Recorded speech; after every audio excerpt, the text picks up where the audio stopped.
বন্ধুরা দেখতে পাচ্ছেন কালকে রাত্রে এই বাইকটি দুর্ঘটনা হয়েছে।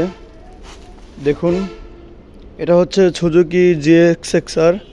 এই ভ্যানটির সাথে অ্যাক্সিডেন্ট হয়।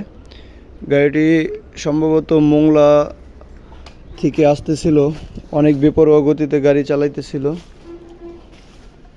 বেপরোয়া গতিতে গাড়ি চালাইয়া ভ্যানটার সাথে মুখোমুখি সংঘর্ষ করে। ঘটনাস্থলে গুরুতর আহত হয় অনেকজন এবং হসপিটালে নেওয়ার পরে একজন মারা যান। এই কিভাবে মারছে দেখেন। একটি বাচ্চা ছিল ভ্যানে, আল্লাহর রহমতে বাচ্চাটির কোনো ক্ষয়ক্ষতি হয় নাই।